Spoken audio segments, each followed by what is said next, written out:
नमस्कार फ्रेंड्स, मैं लूसी मेलोडीज में आप सभी का स्वागत करती हूँ। आइए सुनते हैं एक शिव विवाह का गाना। शिव और गौरा जी का क्या संवाद है, आइए सुनते हैं।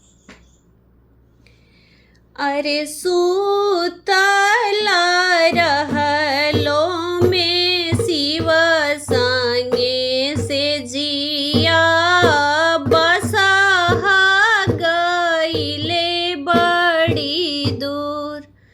अरे सूतल रहलो में शिव संगे से जिया बसहा गईले बड़ी दूर। अरे बसहा के बेची शिव महला उठैती हमारा सोब अरे बसहा के बेची शिव महला उठैती हमारा सुतब निरभेद।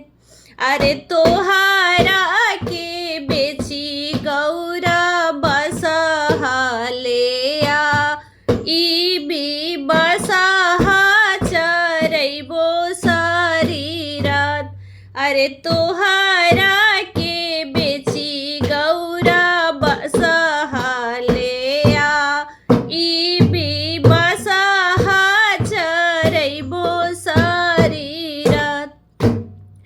किया ए महादेव कुटी है से पीसी है के राउर भोजन बनाए। अरे के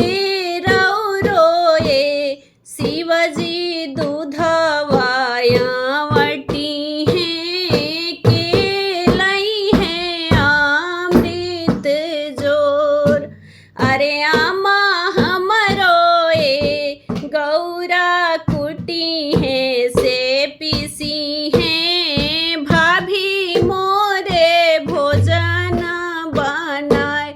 अरे दीदी हमरो ए गौरा दूधवाया वटी है उहे लई है अमृत जोरन।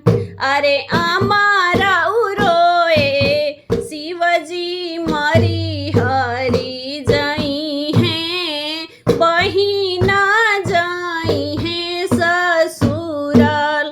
अरे तीत भाभी शिवजी जरी के लगिया फेरू जो हब हमरो बाट। अरे भाभी